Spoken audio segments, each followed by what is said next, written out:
Angel Reese, though. What I found most interesting about this list is where ESPN ranks their face of the league. Unfortunately for Angel Reese, the polish seems to be melting off the turd.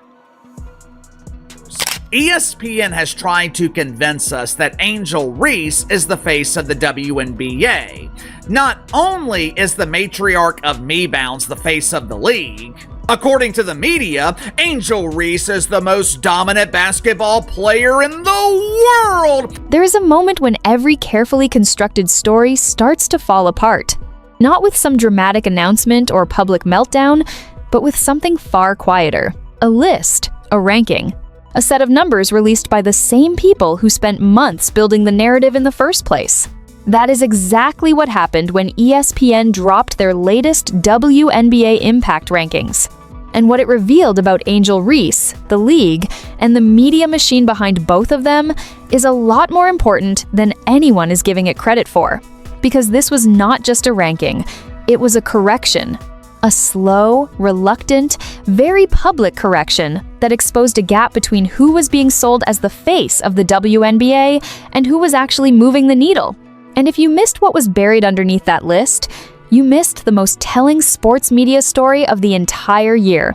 For nearly 2 full years, the pitch never changed. Angel Reese was not simply a good player. She was the player, the face, the centerpiece of a new era. Every highlight package, every press segment, every media appearance was built around the same idea that the WNBA had found its defining figure, and her name was Angel Reese. And on paper, the resume made it easy to believe. Rookie of the Year runner-up in 2024, 2-time All-Star, 2-time rebounding champion, a career averaging close to a triple-double, over 5 million Instagram followers, and a personality that extended well beyond the sport itself. The story was clean, marketable, pre-packaged with drama, confidence, and a built-in audience that networks love. ESPN leaned into it hard. Segments were produced, comparisons were drawn. The language used around her was the kind usually reserved for players a decade into a Hall of Fame career, not someone still in their rookie era finding their footing. But there has always been a difference between a story that sells and a story that holds up. And for a while, nobody in a position of influence seemed particularly motivated to examine which one this actually was. The coverage kept coming, the narrative kept building, and anyone who pointed at the shooting percentages, the missed open looks, or the attendance numbers in her games was quickly dismissed or ignored entirely.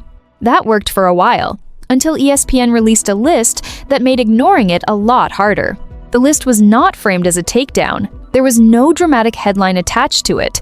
But what it did, almost by accident, was expose a gap that had been quietly widening for months. Angel Reese did not appear in the top 5. She was not in the top 10. She was not even in the top 20. And the players ranked ahead of her were not names generating the same volume of media coverage, social media buzz, or cultural conversation that had been used to justify her positioning as the face of the league. That is the moment people stopped scrolling. Because if the argument for Angel Reese being the centerpiece of the WNBA was based on impact, production, and measurable value, which is what rankings are supposed to reflect, then something in the math was not adding up. And when analysts started breaking down the reasoning behind her placement, the explanation made things more uncomfortable, not less. Her genuine strengths, rebounding, physical presence, hustle plays, effort on the glass, are real and valuable contributions. But they are role player contributions. They are the kind of numbers that make a team better without necessarily making a team worth watching. There is a significant difference between those two things, especially for a league that has been chasing mainstream relevance for years. Calling her a role player is not a personal attack, but it is a redefinition. And that redefinition happening publicly on a major platform, after months of being told something completely different, is where the story gets uncomfortable fast. The ranking would have been much easier to dismiss if the attendance numbers were telling a different story. They were not. During the opening stretch of the season, venues hosting games where Angel Reese was the primary draw struggled to fill seats consistently. Not in a catastrophic, franchise-threatening way, but enough to be visible. enough to show up in photos circulating across social media. Enough for the question to start spreading organically: if this is genuinely the face of the league, where is everybody? What made that question impossible to contain was the contrast happening simultaneously in other arenas. Games featuring Caitlyn Clark were selling out. Broadcasts felt different. The energy in those buildings was different. Demand was organic, consistent, and documented across multiple markets in a way that did not require explanation or defense. The attention followed naturally because the draw was real. Put those two realities side by side, and the narrative about Angel Reese driving the WNBA's growth starts looking less like analysis and more like a preferred outcome that never fully materialized. Empty seats are not automatically a personal indictment of any individual player. Markets, franchises, scheduling, and local factors all play a role. But when one player is being positioned as the primary reason a league matters, and the seats remain empty while another player is generating sellouts across the country, that is a data point that demands acknowledgement. And for far too long, that acknowledgement kept getting quietly pushed aside. The moment Caitlyn Clark's name enters any conversation about the WNBA, the discussion shifts. It stops being purely about basketball and starts touching something more complicated: credit, identity, narrative control, and who gets to define what success looks like in a league with a complicated history. But strip all of that tension away, and what remains is straightforward. Since Clark entered the league, ticket demand in specific markets reached levels the WNBA had not seen before. National broadcasts that would have previously been background noise became scheduled events. Viewership spikes tied directly to her games were measured, documented, and impossible to attribute to coincidence. For the first time in years, the league was not just being covered, it was being argued about across platforms that had never seriously engaged with women's basketball before. Now, reports have circulated, and this is worth framing clearly as speculation rather than confirmed fact, that within certain media and league circles, there was quiet resistance to centering Clark's impact too prominently in official narratives. The working theory, discussed widely among analysts and fans online, is that leaning too heavily into one player's influence felt uncomfortable for organizations trying to promote collective growth. Whether accurate or not, the effect was visible. Credit kept being distributed broadly, even when the data kept pointing in one specific direction. That created exactly the awkward middle ground the league is still navigating, because audiences cannot be easily talked out of what they are witnessing in real time. Then came the trade, and the trade communicated more than any ranking or attendance figure ever could. Angel Reese was moved from the Chicago Sky to the Atlanta Dream, and the return package was described across outlets and fan communities in terms that ranged from underwhelming to outright brutal. Minimal. Pennies. Virtually nothing. Regardless of the specific language, the message from the front office was clear. A professional organization ran the calculation and decided the on-court value did not justify a significant return. And yet, almost immediately after the announcement, ticket prices for Atlanta's home opener began climbing, surging from around $38 upward in a way that reflected genuine consumer demand, which created one of the stranger contradictions of this entire situation. A player whose trade value to another franchise was treated as minimal was simultaneously driving ticket sales in a new city before playing a single game there. That gap between cultural value and basketball value is exactly where Angel Reese currently exists. Her personality, her social media presence, her ability to generate conversation, these are real and they translate directly into market interest. But front offices make decisions based on what happens on the court. And what has been happening on the court has been raising legitimate questions for a while now. Atlanta does carry genuine appeal beyond basketball. As the cultural center of Black entertainment, home to BET headquarters and Tyler Perry Studios, the city offers a platform that few other WNBA markets can match. Whether that environment becomes a launchpad or a distraction remains genuinely open.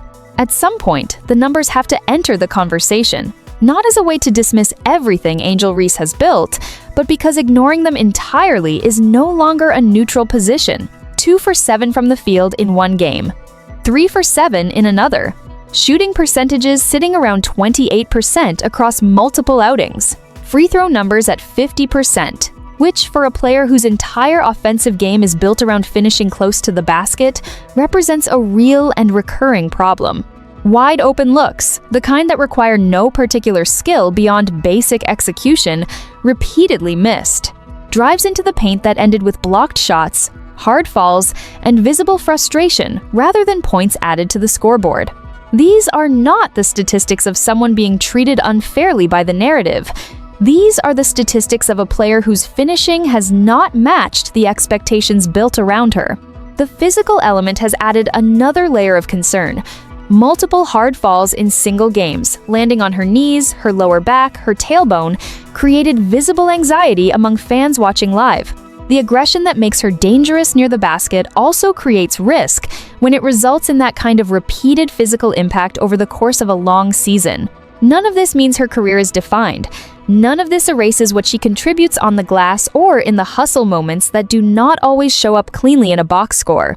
But a complete picture requires acknowledging all of it, not just the parts that support a preferred story. Here's where the story shifts from criticism into something more layered. Angel Reese is not being erased.